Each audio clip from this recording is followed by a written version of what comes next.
नमस्कार, स्वागत है आप सभी का। मैं हूं हिमांशु और आप देख रहे हैं हलचल इंडिया। बेबाक खबर तेज असर। आइए नजर डालते हैं आज की खबरों पर। पुलिस अधीक्षक देहात मुजफ्फरनगर आदित्य बंसल ने शनिवार को प्रियंका के सनसनीखेज हत्याकांड का खुलासा किया। उन्होंने बताया कि बुढ़ाना के गांव बवाना निवासी ऋषिपाल ने पुलिस को बताया था कि उनकी बेटी प्रियंका 21 जनवरी से लापता है। बताया कि बवाना के गाँव कोल निवासी प्रियंका का जीजा आशीष अपने दो दोस्तों शुभम और दीपक निवासी मंडियाई उर्फ कमरुद्दीन थाना सरधना के साथ उस दिन ससुराल आया था। वह अपनी साली प्रियंका को घुमाने के बहाने ले गया था। तब से उसका कोई सुराग नहीं लग पाया। एसपी ने बताया कि शक के आधार पर आशीष को हिरासत में लेकर पूछताछ की तो आरोपी ने अपने साथियों की मदद से प्रियंका की हत्या करने की बात स्वीकार कर ली। एसपी देहात आदित्य बंसल ने बताया कि जीजा और साली के बीच करीबियां थी। साली लगातार उस पर आर्थिक दबाव बना रही थी। इसी से तंग आकर आशीष ने वार्ड बॉय अपने दोस्त की मदद से हत्या की योजना बनाई। वार्ड बॉय दोस्त ने अपने एक साथी को 30,000 रूपए की सुपारी लेकर हत्या करने को तैयार कर लिया। आर्थिक रूप से कमजोर चल रहे आशीष ने इसके लिए बैंक से 40,000 रूपए का पर्सनल लोन भी लिया था। एडवांस के तौर पर 10,000 रूपए की रकम दी गई थी। घटना वाले दिन जीजा अपनी साली को बहाने से घुमाने ले गया। बाद में साथियों की मदद से गला दबाकर हत्या कर दी। इसके बाद पेट्रोल से जलाकर उसके शव को खुर्द-बुर्द करने का प्रयास किया। पुलिस ने आरोपी जीजा की निशानदेही पर प्रियंका के शरीर के अवशेष, जली हुई हड्डियां, खोपड़ी आदि बरामद कर ली है। आशीष के साथ ही आरोपी शुभम और दीपक को गिरफ्तार करने का प्रयास शुरू कर दिए हैं। दिनांक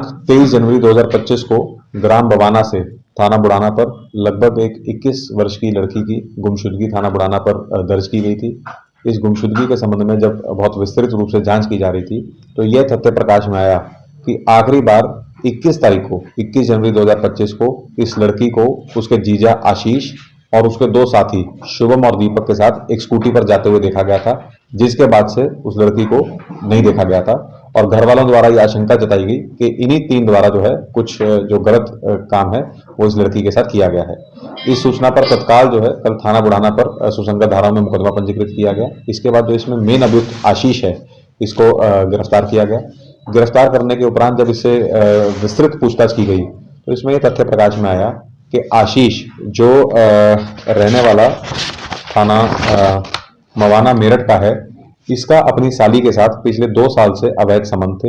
इन दोनों के आपस में कुछ अश्लील फोटो वीडियो भी थी जो लड़की के पास थी और जो लड़की पिछले 2-3 महीने से लगातार इससे कुछ डिमांड कर रही थी, कुछ दिलवाने के लिए, कुछ सामान के लिए, कुछ पैसों के लिए या और ज़रा टाइम देने के लिए। और ये जो है डर रहा था कि कहीं ये बात सामने ना आ जाए, इसकी वाइफ को ना पता लग जाए, इसके घर को ना पता लग जाए और ये काफ़ी मेंटल स्ट्रेस में था और इस चीज़ में था, डर में था कि कहीं ये बात जो है इनके अफेयर की वो बाहर ना आ जाए और ये आर्थिक तंगी में भी चल रहा था, उसकी जो जरूरत है वो पूरी नहीं कर पा रहा था। इसी तनाव के चलते इसने ये बात अपने एक साथी शुभम जो इसके साथ ये हॉस्पिटल में नर्सिंग स्टाफ में काम करता है, तो आर्यव्रत हॉस्पिटल में इसी के साथ का जो एक वार्ड बॉय है उसके साथ इसने बात साझा की कि मैं बहुत तनाव में हूँ और मैं इससे मुक्ति चाहता हूँ और मैं इसको मार देना चाहता हूँ। तो शुभम ने बात बताई कि मेरा एक और साथी है मेरे ही गांव का सरदना मेरठ का रहने वाला, कि अगर तुम हमें 30,000 रुपये दो तो हम तुम्हारे इस काम में मदद कर देंगे। तो इसने 40,000 रुपये का जो है लोन लिया। 40,000 रुपये का लोन लेने के बाद इसने 10,000 रुपये उन्हें एडवांस दिए और 20,000 रुपये घटना करने के बाद दिए। इसकी निशानदेही पर जब हम उस घटनास्थल पर गए जहां पर लड़की को मारा गया था और उसको जलाया गया था, तो वहां पे मौके पे एफएसएल की फील्ड यूनिट भी बुलाई गई, क्राइम सीन को सुरक्षित किया गया। वहां पे लड़की के जो स्कल मिले, उसके अध जले कपड़े मिले, उसका फुटवेयर मिला, एक अंगूठी मिली, बाल मिले, बाल में लगा हुआ क्लचर मिला और उसके अंडरगारमेंट्स मिले। जो उसका क्लचर है, उसका फुटवियर है और उसकी अंगूठी है, उसको लड़की के घर वालों ने, उसके माता पिता ने, उसके भाई ने उसको पहचाना और वहां पे घटनास्थल पे एक जो कॉन्डम के 2 पैकेट मिले, एक यूज्ड और एक अनयूज्ड कॉन्डम मिली। और इसके साथ ही एक खास जो इसमें तथ्य भी आया कि जो कपड़े अध जले थे परंतु जो अंडरगारमेंट्स है वो सुरक्षित ही अलग पड़े हुए थे, जिससे इसमें आशंका आई कि शायद इसमें लड़की के साथ कुछ गलत काम भी हुआ है।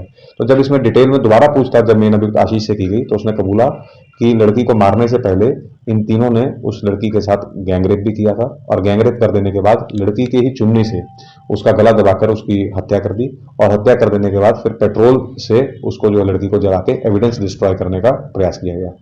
इसमें सभी जो मौके से जो एविडेंस है उसको एकदम साइंटिफिक तरीके से फील्ड यूनिट द्वारा बरामद किया गया है और इसमें सुसंगत धाराओं में विवेचना की जा रही है।